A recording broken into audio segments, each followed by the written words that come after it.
YS Jaganmohan Reddy ముఖ్యమంత్రి కాగానే ESI స్కామ్లో టీడీపీ సీనియర్ నాయకుడు అచ్చెన్నాయుడిని అరెస్ట్ చేశారు. అచ్చెన్నాయుడిని అరెస్ట్ చేసి టెక్కల్ నుంచి విజయవాడకి తరలించిన తర్వాత ఆయనకి హఠాత్తుగా ఫైల్స్ ఉన్నాయి అనేటువంటి అనారోగ్య సమస్యను కారణంగా చూపించి గుంటూరులోని రమేష్ ఆసుపత్రిలో చికిత్స అందించారు. దాదాపుగా ఆయన జైల్లో ఉన్న సమయం కన్నా ఆసుపత్రిలో ఉన్నదే ఎక్కువ. ఆయనకు ఆసుపత్రిలో ఉండగానే బెయిల్ కూడా మంజూరైంది. ఆయన ఆసుపత్రి నుంచే ఇంటికి వెళ్ళేదానికి అవకాశం దక్కింది. ఇప్పుడు చంద్రబాబు నాయుడు అధికారంలో ఉండగా వల్లభనేని వంశీని అరెస్ట్ చేశారు. వల్లభనేని వంశీ ప్రస్తుతం విజయవాడ సబ్ జైల్లో రిమాండ్ ఖైదీగా ఉన్నారు. అచ్చెన్నాయుడు మీద ఒక కేసే, ఈఎస్ఐకి సంబంధించినటువంటి అవినీతి స్కామ్కు సంబంధించినటువంటి కేసు. కానీ వంశీ మీద ఇప్పటికే 6 డజన్కు పైగా కేసులు నమోదయ్యాయి. అందులో 4-5 కేసుల్లో బెయిల్ కూడా దక్కింది. ఆయన బెయిల్ మీద ఒక కేసు నుంచి బయటపడతారనుకుంటే మరొక కేసు బనాయించి ఆయనకు బయటకు రాకుండా చేసే ప్రయత్నం చాలా ముమ్మరంగా సాగుతుంది. అదే సమయంలో తీవ్ర అనారోగ్య సమస్యతో బాధపడుతున్నటువంటి వంశీకి ఆరోగ్యపరమైనటువంటి సహాయం అందించే ప్రయత్నం కూడా దక్కడం లేదు.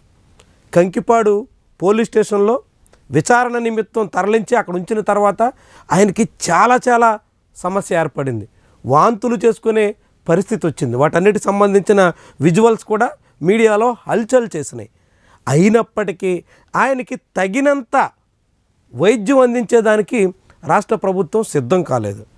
చివరికి విజయవాడ ప్రభుత్వ ఆసుపత్రిలో న్యూరాలజిస్ట్ లేడనేటువంటి కారణంతో గుంటూరు జీజీహెచ్కి తరలించారు. అంటే విజయవాడ జీజీహెచ్లో న్యూరాలజిస్ట్ అందుబాటులో లేరు.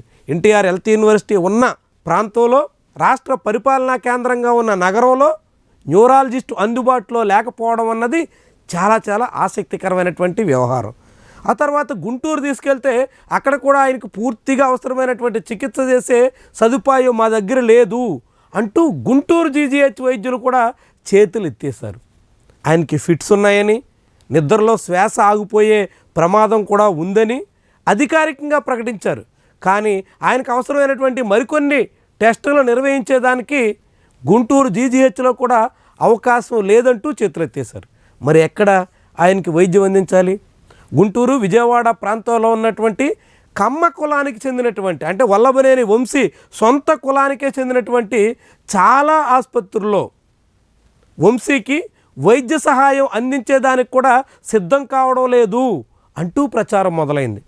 చివరికి వంశీ జైలు పాలు కాకముందు చాలా కాలంగా వైద్య సహాయం పొందుతున్నటువంటి ఆసుపత్రిలో ఆయన అనారోగ్య సమస్యకు సంబంధించి మెడికల్ రిపోర్ట్ ఇవ్వడానికి కూడా ఆసుపత్రి యాజమాన్యం ససేమిరా అంటున్నట్టుగా ప్రచారం. వంశీకి చాలా దీర్ఘకాలంగా అనేక అనారోగ్య సమస్యలు ఉన్నాయి. వాటన్నిటికీ ఆయన విజయవాడలోనే చికిత్స పొందుతూ ఉన్నారు.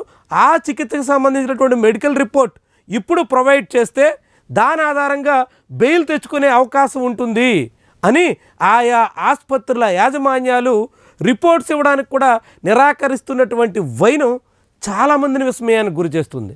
అదే సమయంలో వంశీకి బెయిల్ రావడానికి కానీ, లేదంటే వైద్య సహాయం అందించడానికి కానీ ఎవరైనా ఆసుపత్రి యాజమాన్యం సిద్ధపడితే అది నారా చంద్రబాబు నాయుడికి, లోకేష్కి ఆగ్రహం కలిగించే చర్య అవుతుంది అనేటువంటి ఉద్దేశంతో అటు విజయవాడ ఇటు గుంటూరు ఆసుపత్రి యజమానులు కూడా చికిత్స అందించడానికి ముందుకు రావడం లేదు అనేటువంటి ప్రచారం కూడా హోరున సాగుతోంది. ఏంటి దీనికి సంకేతం?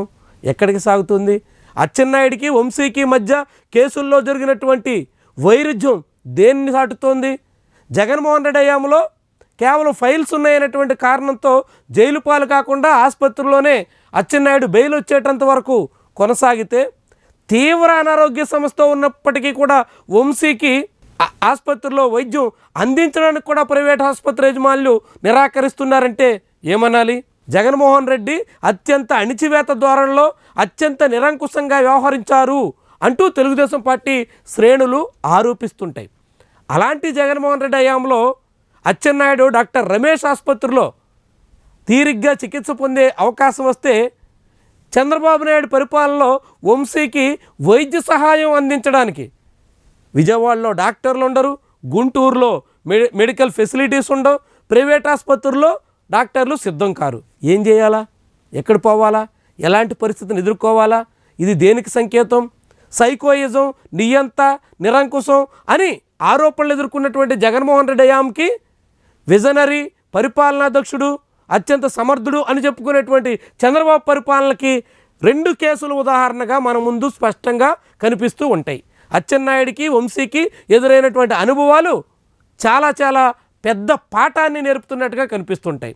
అయితే ఇప్పుడు వంశీ తీవ్రమైనటువంటి ఆరోగ్య సమస్యలని ఎదుర్కొంటున్నప్పుడు ఆయనకి మెరుగైనటువంటి వైద్యం అందించాలని ఇప్పటికే కోర్టులు కూడా ఆదేశించినప్పటికీ తగినంత అవసరమైనంత వైద్యం అందనటువంటి పరిస్థితుల్లో ఆయన ఆరోగ్య పరిస్థితి మీద కుటుంబం చాలా ఆందోళనకరంగా ఉంది. మరి ఎటు దారి తీస్తుందో ఈ వ్యవహారం చూడాల్సినటువంటి అవసరం ఉంది.